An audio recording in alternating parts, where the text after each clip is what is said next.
What is going on, baseball fans? Welcome to episode 3 of season 2 of This Week in Baseball, presented by Diamond Digest. I am your host, Jordan Lazowski.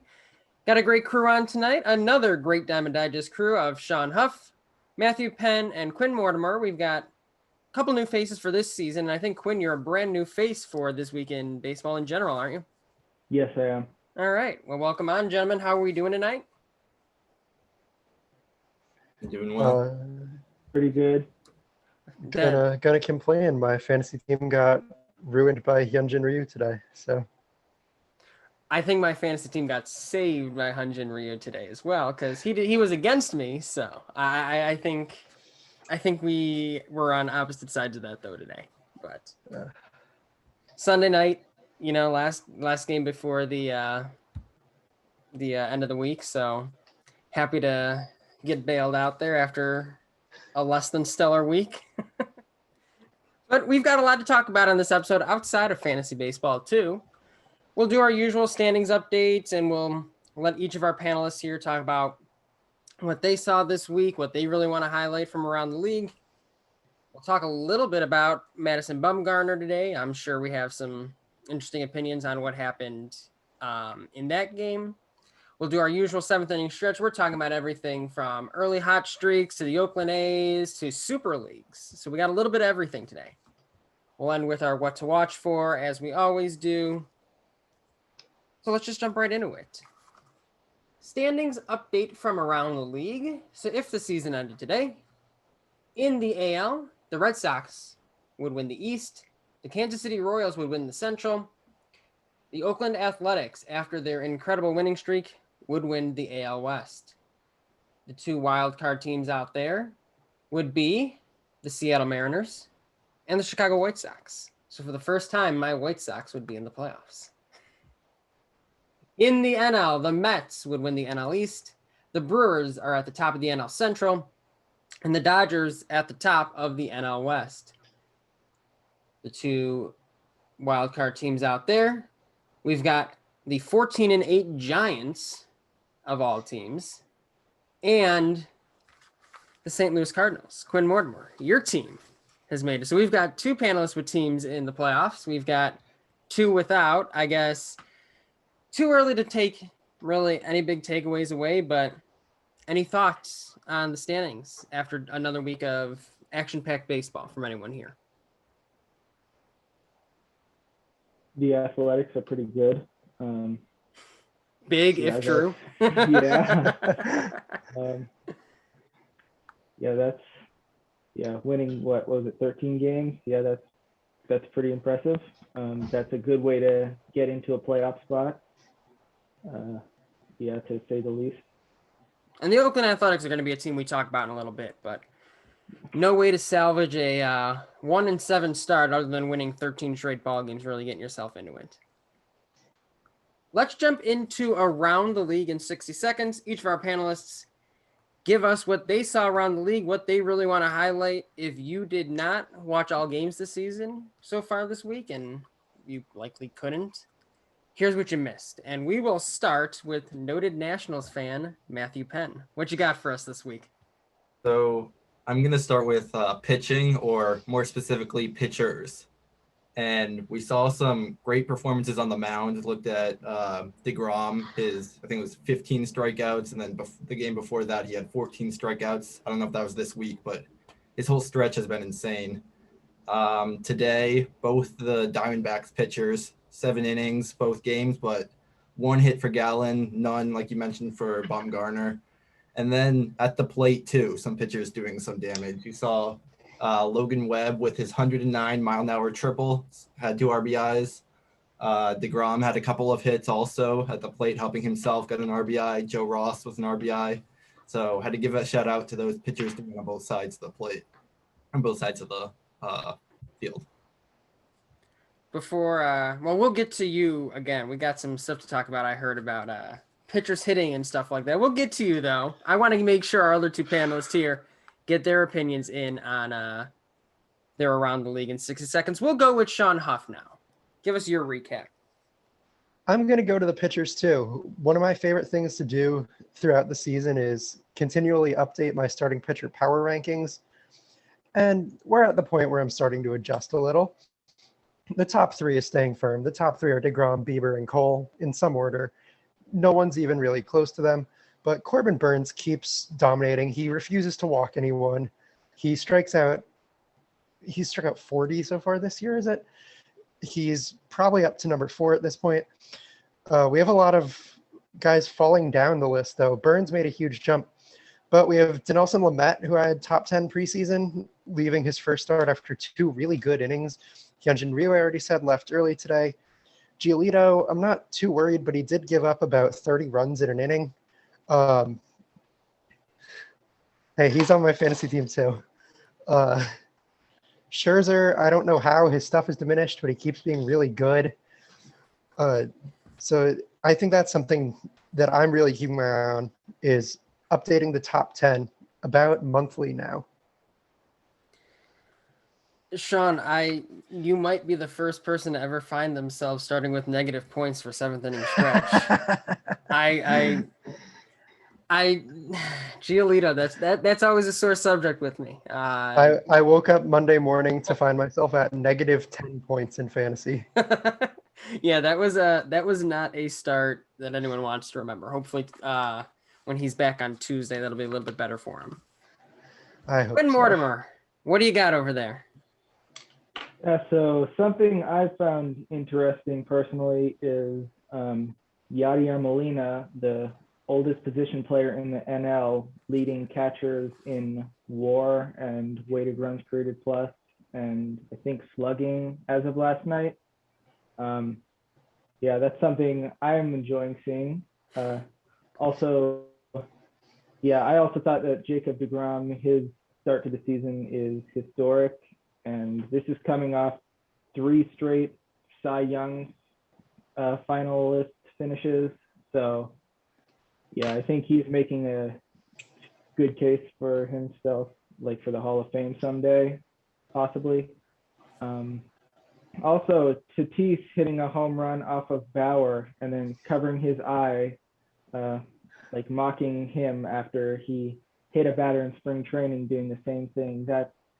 I think that was pretty funny, and going forward in the next few months, I think that will definitely make that rivalry more exciting.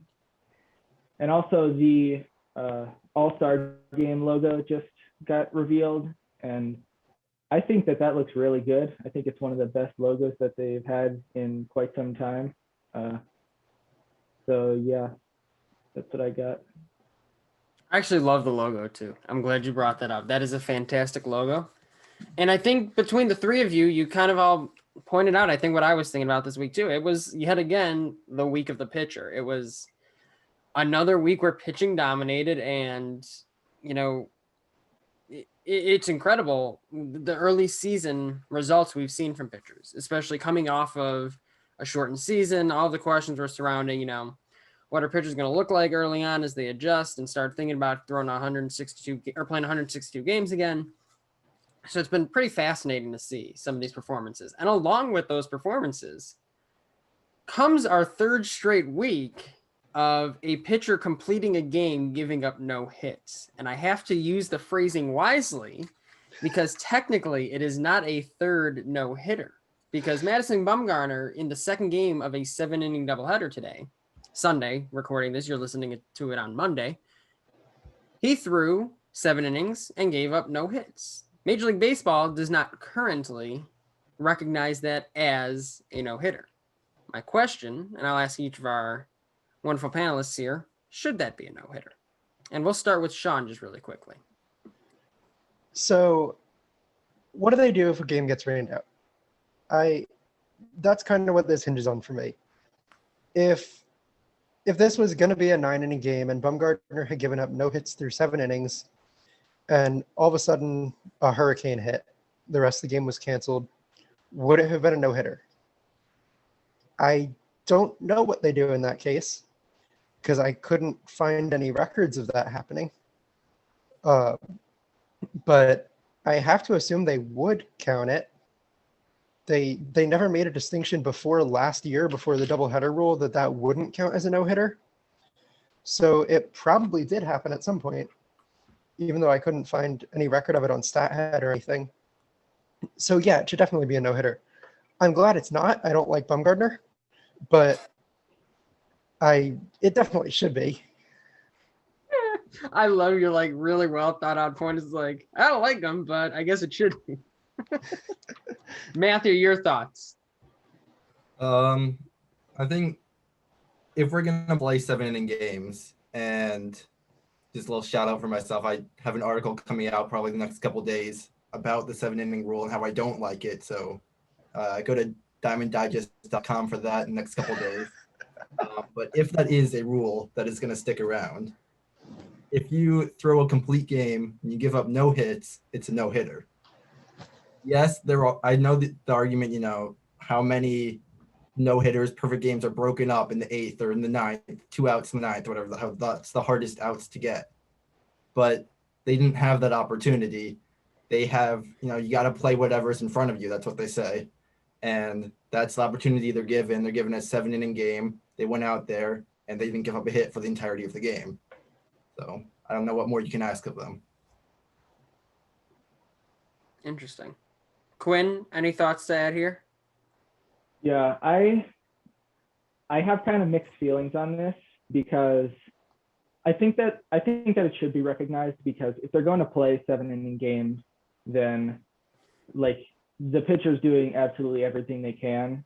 They have no control over the length of the game. So I would say so. But also I think it would be easier to say, oh yeah, it definitely should be, if he was at like 70 pitches or something when at the end of 7 innings, like, yeah, because the fact that he was upper 90s at the end of 7, that makes me think he may not have made it through the entire game. So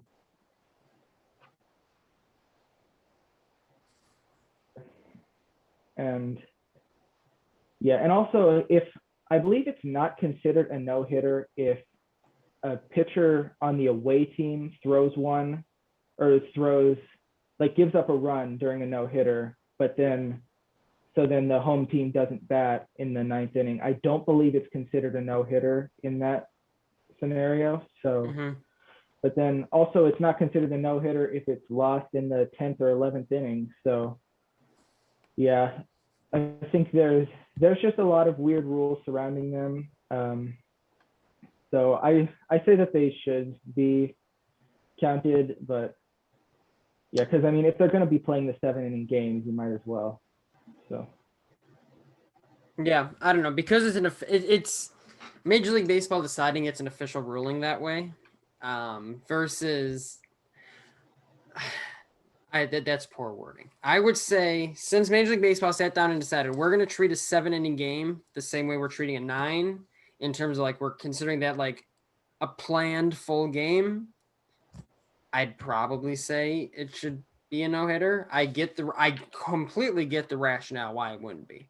You lose so many in the 8th and 9th inning. The range shortened ones, the ones where you throw 8 perfect innings but your team loses somehow, like or 8 no-hit innings and your team loses somehow, like those don't count. I get it. But if Major League Baseball sat down and said, hey, 7 innings, we're treating this the same as we would a 9-inning game, you kind of got to treat the no-hitters the same. That's just my opinion. I do want to get to one more thing before we get to 7th inning stretch. Matthew, Penn, I would like to hear your thoughts on pitchers hitting, because I've heard, I have not read them yet. I've heard you have some interesting takes on this topic, and I felt they were relevant given your around the league in 60 seconds today. Right. So that the argument has been, changed a little bit by some other people around trying to change their words. But essentially I just don't like the DH. Okay. I like the National League game and keeping it like that for various reasons. And it's not necessarily that I like watching pitchers hit, although it is, I'll admit, it's fun when a pitcher gets a hit or hits a home run or whatever, but that's not the reason why. It's not that, I want to see them there. It's just one of the reasons is, every other player on the field has to play defense, has to bat. Why is a DH different? Why is a pitcher different? And then also just some of the strategy a little bit at the end of the game where you actually have to use your bench and some of the things like that. Be careful when you pull your pitcher, and which you don't really have in the American League game. So that's my thoughts on the DH. Interesting. I don't know. I feel like those are pretty standard opinions to have. I think that's completely fair. I don't think there's anything wrong with it. I don't agree with it personally. I've watched too many of my team's pitchers go up and look like I would if I were trying to hit in the major leagues. I feel that if you specialize in something for long enough, you might as well just keep specializing. But hey, I guess apparently people have taken your opinions and kind of run with them and made them their own, because I don't think those are that out there, to be honest with you. I think those were perfectly valid opinions. So not that I'm the arbiter of valid opinions, however. Yeah, thank you. I have received some unnecessary hate for that. So nice to hear. What I am the arbiter of is the point system in seventh inning stretch, the completely arbitrary system where I ask 7 questions, we get our panelists' opinions, and I award points based on pandering, based on what I'm feeling that day, whatever it might be. It's a fun game. I enjoy listening to the arguments, and we're going to jump right into it now. Let's start with inning number 1. So we're about 20 games into the season for most players, for most teams, and it's time to start asking some questions on some players, specifically hitters. Which hitter's hot start are you buying into? And which one do you think will fade quickly? We asked this about teams last week. We're asking about hitters this week. We will start. You know what? We're going to put you on the spot. Quinn Mortimore, your first 7th inning stretch. I'm putting you on the spot. What do you got? All right. So a hitter whose hot start I'm buying into is Vladimir Guerrero Jr. I think that, when he came up, that was one of the most anticipated debuts since Bryce Harper, probably. He was decent for a while, but now it looks like he's really starting to put it together, and just like in his underlying numbers are there. He's hitting well. He's just all around performing at the level that everybody thought he could when he first came up, and for about a year or two before he came up even. This one, and then the hot start that I'm not buying into as much. I've got this one is not completely unbiased, but I'm going to go with Adolis Garcia because his walk rate is pretty low, and he's really been a 3 true outcome hitter so far. He hasn't been walking much. He's been swinging. He's been chasing a lot of pitches as well. His plate discipline just overall hasn't been great. He's had a lot of good hits. He's had he's had quite a few barrels. So when he does hit the ball, he's been hitting it well, but I'm not sure that making contact is going to be sustainable if he continues chasing outside pitches and missing on swings. I just watched Adolis Garcia all weekend with the White Sox and Rangers. He's a pretty good hitter. But kind of what you're pointing out there, he is a free swinger. So it'll be interesting to see how he develops. Sean. Mm-hmm. So hot start I'm buying into, I had Vlad on my radar. It kind of felt like cheating to pick him though. No offense to shots fired. But come on, we all knew Vlad was gonna. His scouting reports as a minor leaguer said he had a messianic bat. Come on now. Sean throwing complete fire out of the gate. On the same token, I wanted to pick Jesse Winker. I think we should really pay more attention to him, but he's hitting the same as he hit last year. He's getting a little less attention this year. So I'll take Brandon Nimmo for a hot start guy. He's somehow walking even more. Like, he's always been a huge walk rate guy, and now he's walking more. He's hitting the ball a lot harder. His hard hit rate this year is up to over 40%. He's only done that once in his career. And his exit velocity is at a career high. His barrel rate is also at a career high. His xWOBA is still, it's still a lot lower than his WOBA, but his xWOBA is 383. That's really good. He's not going to end up, like, he's at a 188 WRC plus right now. He's not going to end up there, but 150 for him is definitely, like, reasonable. For a hot start that isn't going to last, though, special shout out to Javi Baez, because even though he's going to end up he's at 111 WRC plus right now, he's going to end up around there, but the way he's doing it isn't sustainable. The guy who's really not going to keep up his start, though, is Joey Wendell. Joey Wendell has a 170 WRC plus, and he has a 1.4% walk rate. He's walked once. He's not hitting the ball that hard. Like, yeah, his exit velocity is way up from last year, but it's 91.3. That's not great. That's not like elite or anything. He's outperforming his expected slugging by over 100 points. He's currently hitting 343 with a BABIP a little under 400. That's not sustainable at all. His WOBA is over 400, but his xWOBA is 321. I really like Wendell as a player. I actually had him ranked higher than Chris Bryant going into this season, but he's not going to keep up this start.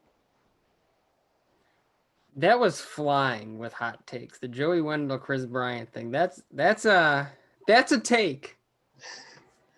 Matthew, what do you got? So I was thinking about Trout because, you know, as good as he is, he's been even better. But for the same reason that Sean didn't pick Vlad, I'm not going to do that because it's a normal year for him, as good as it is compared to every other player. Trout's cheating. Like, I'm not going to pick him. That's cheating in this. I'll go to his teammate though, Otani, who's at 174 WRC plus right now, and I think it could be better for the rest of the year. He's just, I mean, I've seen some of the reports that have showed up on Twitter the last couple of weeks from when he first came to league, saying that he'd look like a high school batter against major league pitching, and that's nowhere close to true. He, I think, homered today to tie the major league lead in home runs, and he's hitting the ball as hard as anyone other than maybe Stanton in the league. So I think he'll keep that up. For a player that I don't think will keep it up, I'm going to go to Yadier Molina. Sorry, Quinn. But Quinn's taking all the shots so far. yeah.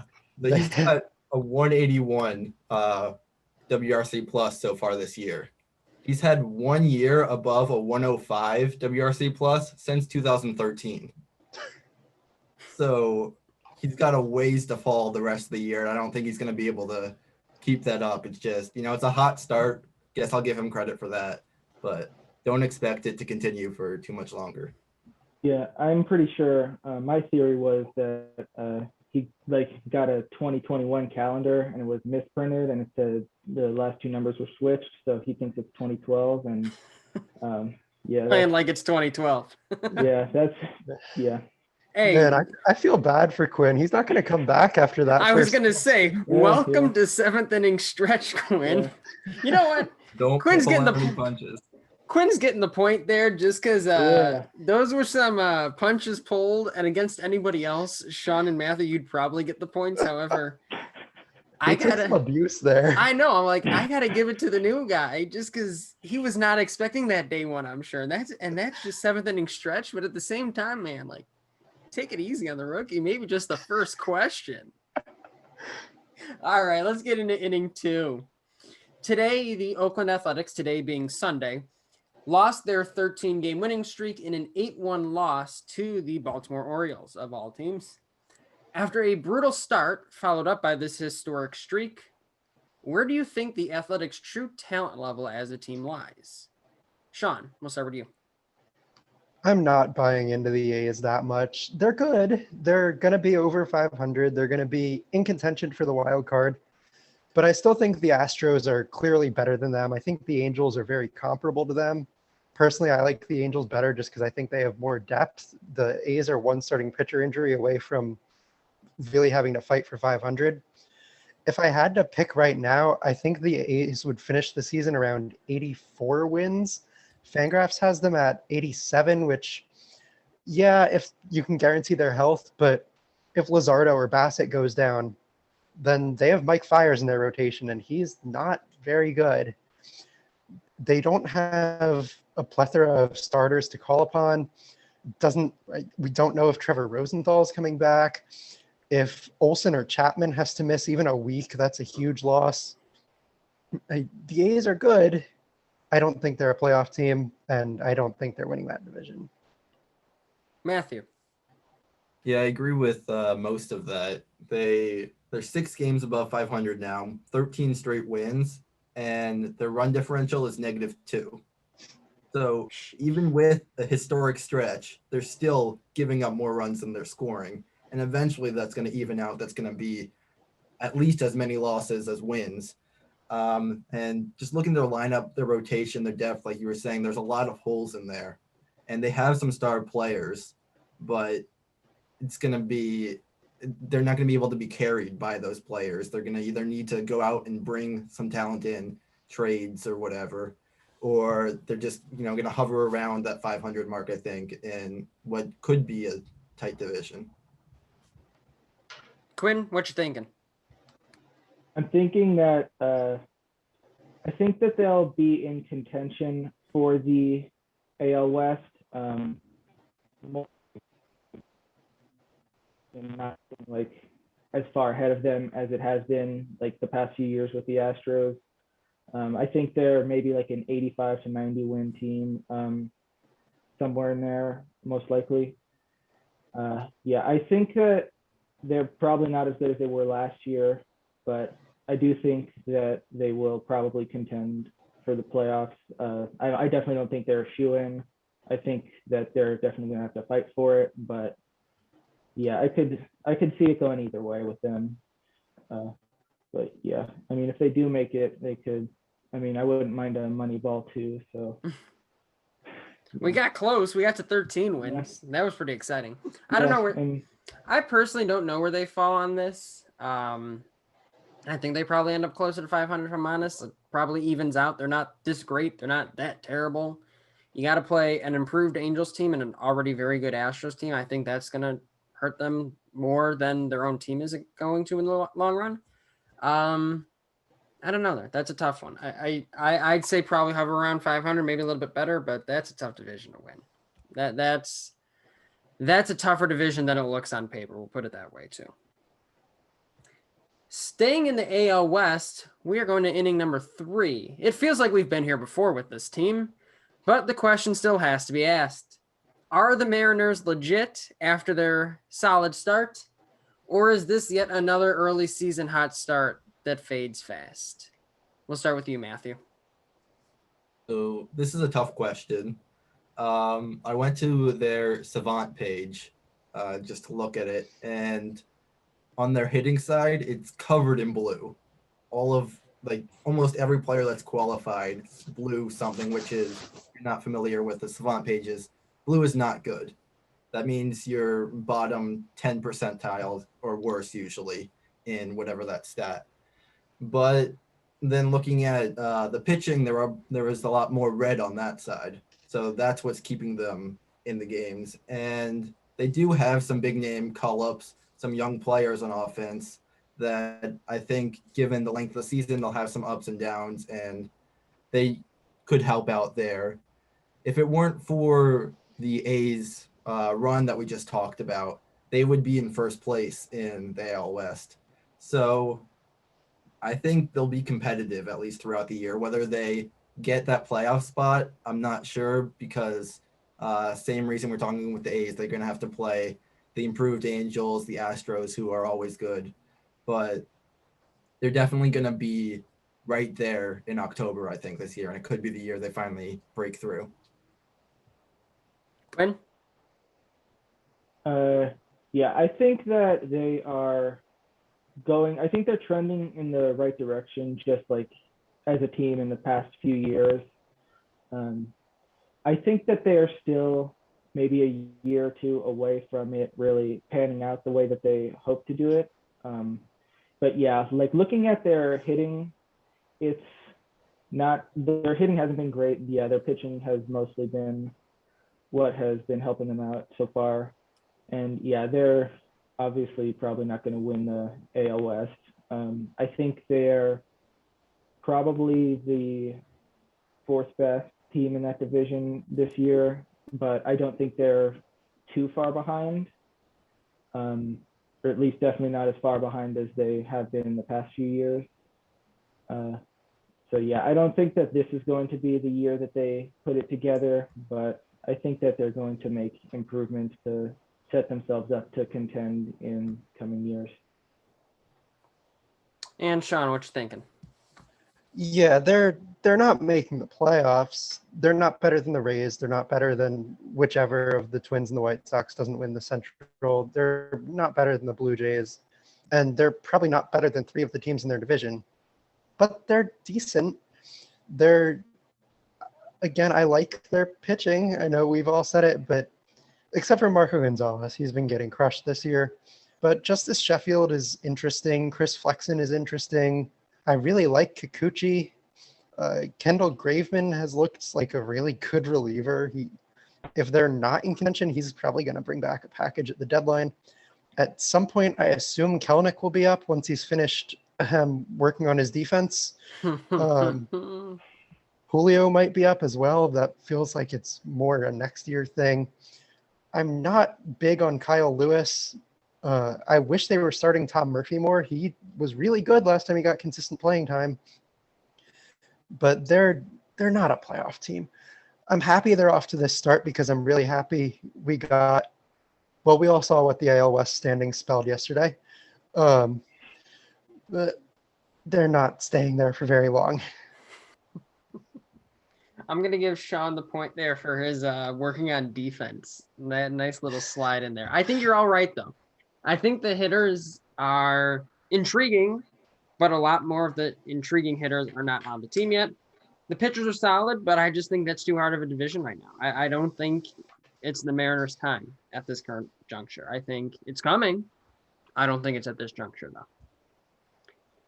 Inning 4, in one of the strangest storylines of the week, Kent Emanuel of the Astros made his debut in relief of an injured Jake Odorizzi, throwing 8 2/3 innings in a 16-2 victory. However, looking around the league, we've seen a lot of injuries in the early going. Adrian Morejon, Denelson Lumet, Jake Odorizzi, the list goes on, and this is just for the pitchers. Is it an overreaction at some of the early injuries around the league to start looking for causes, or should there be legitimate concerns after last year's shortened season? We will start with Matthew. I don't think there's cause for concern yet. It's, playing the game, injuries happen. It's unfortunate, but that's just the way it is. And if we look too closely, especially at this point, I'm sure we could find some sort of pattern or something connecting each of these players. That's just how it works. But that doesn't necessarily mean that, it's for the same reason. I would think we would see more injuries connected to last year, maybe the second half of the season, when it's starting to get to you're pitching more this year than last year. That's when I think 2020 related injuries we would start seeing. But, it's just a normal off season, normal spring training at this point for this year. So it's just part of the game and it sucks, but, what can you do really? Quinn? I think that it's going to be something to keep an eye on because there's no precedent for this, there's not really precedent for this, just having a shortened, a regular season and shortened and regular, after having spring training and everything.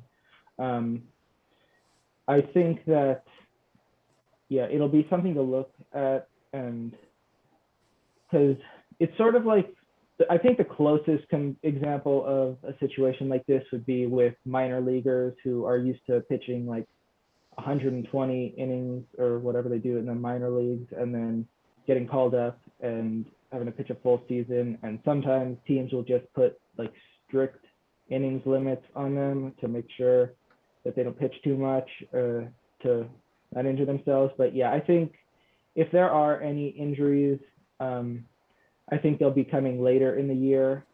Once they start to rack up the inning totals and get some wear on their arms.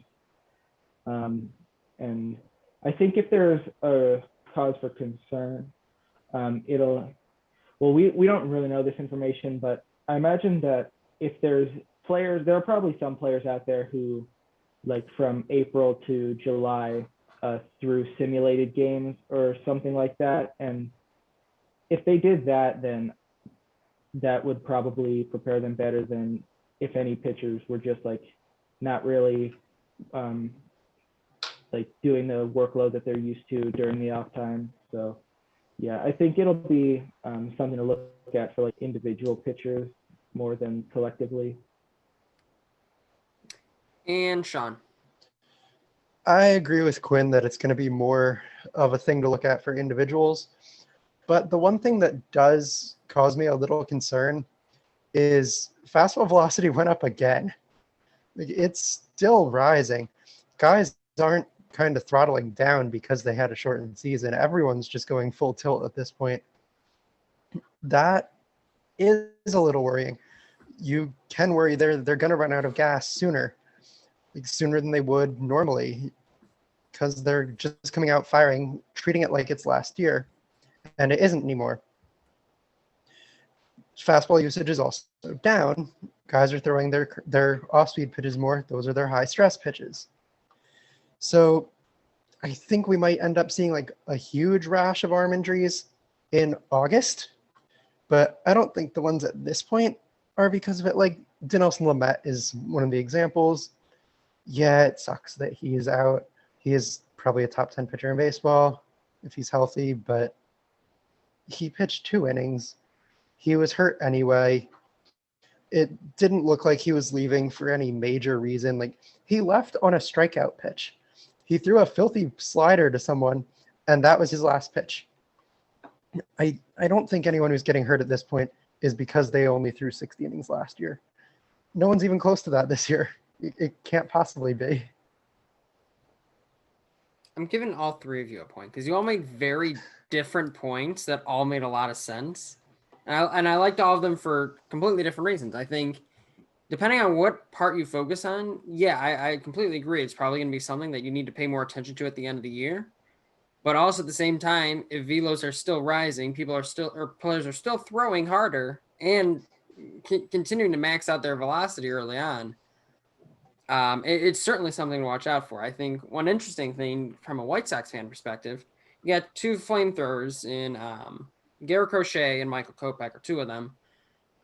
Kopeck's building up his arm. Crochet, who's routinely hit 99 to 101 at the end of last year, is only sitting 96 to 97 right now.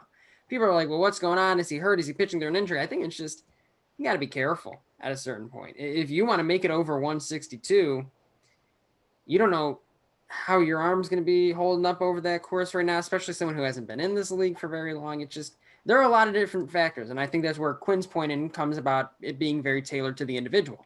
So all very different points that I'll kind of say it the same way, but all very different, unique ways of looking at it. So I like that a lot. Matthew, this one's going to be for you here. Inning number 5, fact or fiction?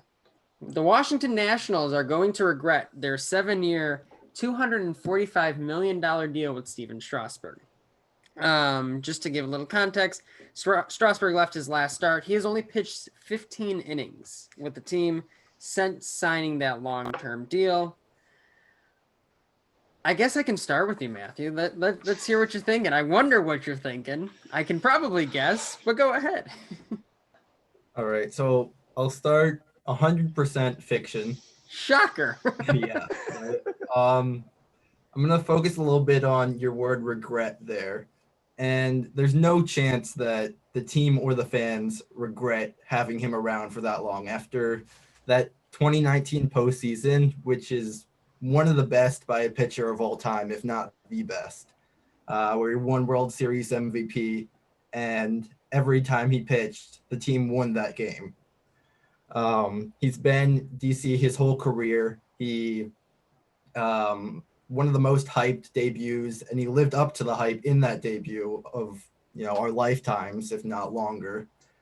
And so that's why keeping around, you don't have a problem keeping him around. but you don't pay a contract in the baseball sense for what somebody has done. It's not a reward for what they've done. It's what you want them to do in the future. And in that sense, I still think it was a good idea, but less so at this point because of the missed years to injury. And it's unfortunate. I thought, I was hoping he'd be healthy coming into this year. Obviously, if he was, I think he's a top 10, if not top 5 pitcher in baseball. Like you said, he's only pitched 16 innings, I think, since the 2019 postseason. But if it weren't for those injuries, I think he's still an elite pitcher, and he just hasn't shown that yet. He's had one full start, I think, this year that was an injury, that he wasn't pulled for injury, and it was pretty good. And you look at from the Nats' perspective, that offseason, it was basically him or Rendon, who both got the same contract. Rendon, obviously, with the Angels. And it seemed, while I would have loved to have Rendon, we have a hole at third base right now. It seemed like he kind of wanted to move on. And also, he's on the IL right now, too. So we'd be having a similar discussion there if Strasburg is somewhere else. So overall, I think there might be, not quite the value of the deal in terms of production in those 7 years. But overall, it's 100% not going to regret giving him that money. He keyed in on the way I phrased this sentence and decided to play it off of that. That was smart. That was well done. I like that. Sean, what do you think? I'm going to thank Matthew for bringing up the Rendon factor because I was going to focus on that too. So I have pulled up on my screen the Fangraphs article from when Strasburg signed. They used the ZIPS system to say that a suggested contract for him would have been 7 years, $241.8 million. So really, really close to what he actually got. But in that projection, he was throwing 190 innings in 2020 and 180 innings in 2021. And he was producing about 10 WAR, little under 10 WAR in those 2 years combined. And Matthew, I'm sorry, he's not putting up a 10 WAR season this year. So that alone is going to make it a contract where he isn't worth the value, but I'm willing to give him a pass there. Maybe if 2020 is a normal season, maybe it goes differently. So I'll give him a pass, but there's the Rendon factor. Rendon is, at this point, the much, much better player. I know he's hurt right now, but Rendon is a top 10 player in baseball. He's either 1 or 1A as shortstop, third baseman between him and Jose Ramirez. And the choice was sign one of them. The Nationals offense is terrible. It's Trey Turner and Juan Soto and the ghost of Kyle Schwarber. Rendon would have really helped. The pitching staff isn't deep, but Scherzer's still good. Maybe Corbin has a resurgence in him. Joe Ross has been okay. Austin Voth is fine. So the pitching staff would have been okay. The offense, they could really use Rendon. I think it's a fair argument. Quinn? Yeah. Obviously, you're gonna like giving a contract that big to a World Series hero for you. That's going to be different than giving it out to some free agent. There's a longer leash, I think, with Strasburg than there would have been if he signed with a different team that didn't really have a detachment to him. Going from first overall pick to World Series, you're the first ever to do that, I believe. And then, in terms of just the contract itself, over 7 years, when he's 37 years old, and in 2026, I don't think he's going to be very good. That's probably not the hottest take out there, but yeah, I think it's mostly about if he I don't think he's going to pitch worth $245 million over the duration of his career. But I do think it's more about with all contracts, like it's about right now more than it is 5 years down the road. So yeah, if the Nationals stay competitive and make the playoffs and make another run with him, obviously, like, yeah, it'll just depend on how big of a key he is in the next couple seasons, because I don't think what we've seen this year is what he is, because like his velocity like has looked all right. Like it's looked pretty similar to 2019. He's getting hit harder, but like overall, it doesn't seem like he's made any huge steps back in any like specific, like anything specifically like that. So I think that he's going to come back and be pretty close to the pitcher that they thought he was when they gave him that contract. But yeah, I think he'll come back and be all right, and it'll just be more about if he can win for them right now. I'm going to give Sean and Matthew the points because they both kind of picked up on what I was going for. Would you have rather given the money to Rendon? Nicely done tackling it for both of you. I don't know. I think regret is harsh because regret implies it should have never happened. I think the better question probably would have been Rendon or Strasburg, but you both answered it pretty well. I can't say I didn't word it a specific way because I knew noted Nationals fan Matthew Penn was going to be on here. I may or may not have done that, but it's a decent question, and hopefully that he'll be able to start throwing again. It would be nice to see him be able to add some stability to the Nationals rotation. Inning 6. Crazy stuff happens in baseball on a nightly basis. Give the fans one wild stat line or quote unquote crazy but true oddity that occurred this week that they should know about. Best one wins. We will start with Sean Huff. This is one of the best things I've ever seen. Now this was entering today. I will say today he went 0 for 3 with a walk. But from April 18th to April 24th, Carson Kelly played in 5 games. He had 22 plate appearances. In those plate appearances, he slashed 214, 500, 857 for a 238 WRC plus. And here's the best part. He had a 0 BABIP. He had 3 hits in that span, and all of them were homers.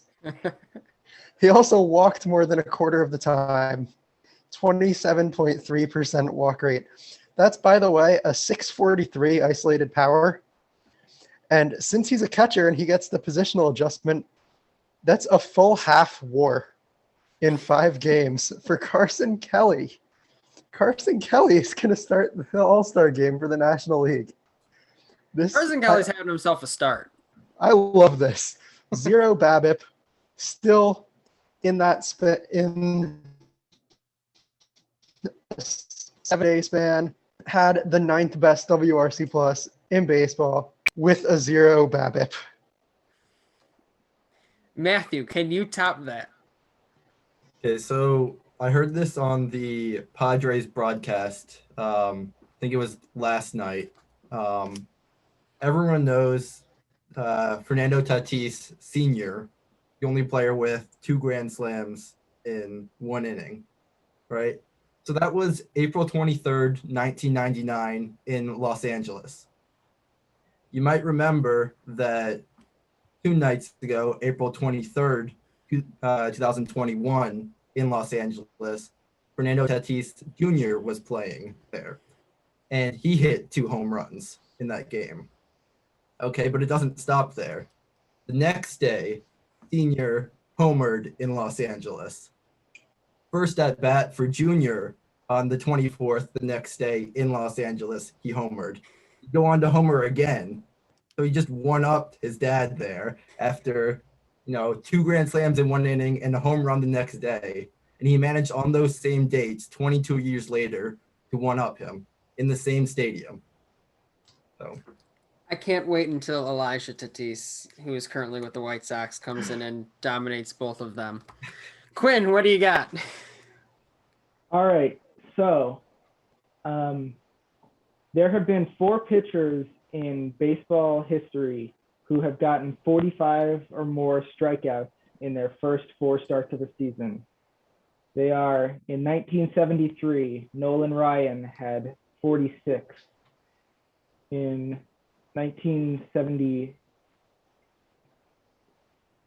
I think it was 1978, Nolan Ryan had 48. In 2021, Shane Bieber had 45, and in 2021, Jacob Degrom had 50. So, yeah, Jacob Degrom, first 4 starts, most strikeouts ever, and then the 4th most ever was that this week? I don't know if it was this week or last week, but yeah, Shane Bieber just got there, just had the 4th most in baseball history, both this season. And the only pitchers other than Nolan Ryan to do it. You know, you're in a rare class when the other name there is Nolan Ryan. Yeah. So you're doing something right there. Yeah. The only reason I'm going to give points to both Quinn and Sean. Matthew, the only reason you don't get a point is Tatis is still a sore subject for this Sox fan, and this is completely arbitrary, and I don't care. Let's bring it home with inning number 7. All of this talk in the past week about soccer's idea of a super league got me thinking. Which 5 teams would each of you put in Major League Baseball's version of a super league? This can be based on how they're playing now, how they'll play in the future, their historical presence, whatever have you. Which 5 teams would you put in? We'll start with Quinn. Okay, so I wasn't exactly sure how the super league was going to work. However you want it to work. Yeah, so I made 2 different lists, if that's all right. Is that all right? Of course it's all right. All right. So for an all-time list, just all-time 5 greatest franchises, I would do the Yankees, Red Sox, Giants, Dodgers, and Cardinals, because those are the top 5 teams in all-time winning percentages. Although there is some discrepancy with I'm not sure about the other 4. I know the Cardinals don't recognize a couple of those years back in the 1800s, but I'm pretty sure it's still but the way that Major League Baseball, I believe, recognizes it, it's those 5. All 5 of them are top 6 in World Series titles, which they combined for 62, which is more than half of the World Series that have ever been played. So yeah, I would say that there are some other teams there, but I think that it'd be difficult to make an argument against any of those 5 for being all-time top 5 best franchises. And then right now I would do the Dodgers. I mean, that was an easy one. They're about to make the playoffs for the 9th year in a row. And they might break the single season win record this year. Who knows? And then also the rest of them, I did the Yankees, Padres, and Athletics because they've all had good stretches. I think that they're all going to be contenders this year. There were some other teams that I considered putting there, but they've all been good the past few years. They're having good streaks and they're still pretty good right now. And then also the last one was the Padres, because even though they just made the playoffs for the first time in a while last year, they're just really talented team right now and really exciting to watch. So who are your 5 teams in that current one? Sorry, it would be the Dodgers, Yankees, Padres, Braves, and Athletics. Braves and Athletics. All right, Sean, what do you got? Okay. So the Yankees, the Dodgers are the 2 really easy ones. They're the big payrolls. They're the teams that never really go through prolonged periods of losing. And by the same note, the Cardinals are kind of that, but the light version. They're never bad. They're not going to run out a $300 million team. But when you're projecting them every season, you can just say 85 wins and call it a day. Now, I'm with Quinn where I'm really tempted to just say the Cubs and the Red Sox just because they're the brand name teams. But there's kind of a catch. If you're starting a new league, you want your teams to be good right away, and you want them to stay good. So for that reason, my 4th team is, even though they're polar opposite to the Yankees and the Dodgers, is the Rays. because the Rays are really good now. They're probably going to be a wild card. They have the number one prospects likely of all time, the only guy to get an 80 future value. They have how many top prospects? The Fangraphs list had to go out to like 70 guys just because their system is so deep. They're going to be good for a while. So they're the fourth team. And then, again, Red Sox and Cubs are tempting. And I swear I'm not pandering here. I'm giving it to the White Sox. I think you need someone in that big market. Chicago is a huge market. You need someone there. You need someone in the Midwest. And you have the Cardinals, but the White Sox are going to be good for a while too. It gives Chicago someone. You can't really have a league without them. And the Cubs they're tearing down. So as much as they would make more sense for a super league, you can't have a team in it right away that's going to be bad. Matthew, I'm going to let you finish, but Sean just won 7th inning stretch. I'm just letting you know. Come back from my Giolito comments. Yeah, you came back from your -1 to start here. Matthew, who would be in your super league? All right, I'm going to go a little bit of a different direction. To start, not that different. It's a super league. Even though it's been over a decade since they've won anything, you have to include the Yankees. It's just, number one brand, number one market, number one, all that stuff got to be there. Number 2 is the Dodgers. Mentioned it earlier. However many straight playoff appearances, best team in baseball right now, just coming off a World Series championship. I would include the Padres in there with their exciting team, the rivalry they've got. We've seen some of the best regular season games in April against the Dodgers in the last week or two. And then for teams 4 and 5, number 4, I'm going to go to the KBO with the Kia Tigers, because the whole point of that was that you're bringing in teams from different leagues, different countries to compete, the best of the best. So that's number 4. And then number 5 from Japan, excuse me if I mispronounce this, but the Yomiuri Giants. So those 2 teams have the most of their league's championships. 11 for the Tigers and 22 for the Giants. And, see what they can do against what we have here in America. It'd be some fun international competition, I think. The best of the best. I like the way you played that one. I almost feel bad for accepting the pandering that Sean went with. However, I don't feel bad enough. But I like that each of you took a little bit of a different angle. I like that you included an all-time team, Quinn, and Matthew, I liked your international version of the Super League. I that was kind of cool. I liked how each of you took it a little bit differently. As we had last minute change right there, just Hail Mary, try to get something. I liked it. I liked it. It was something different. As we head into next week, we want to make sure you're all prepared for what you should be looking at, what you should be watching. There's a lot to be paying attention to across the 30 teams. Our guys are here to help you out. So we'll start with the winner. Sean, what you watching this week? So I'm on Fangraphs right now. I'm looking at one of my favorite leaderboards. I'm looking at called plus swinging strike percentage. And I'm going down the leaderboard, and a lot of them make sense. Going into today, Corbin Burns was number 1. Yeah, he has 40 strikeouts, no walks. Of course he's number 1. Joe Musgrove is number 2. He didn't do great today, but he had been great so far. And you have Degrom, Bieber, Glasnow. Those are probably the 2 best pitchers in baseball, and then the nastiest pitcher in baseball, Charlie Morton at 6. Okay, that's a bit of an outlier, but he's really good. Trevor Bauer's at 8, Freddie Peralta's at 9. Those are 2 really nasty pitchers. But at 7, you have Trevor Rogers. And I want to know this week if Trevor Rogers is real. He's been great so far. He's striking out almost 13 per 9, but he did that last year too. His K per 9 is only up about 0.2.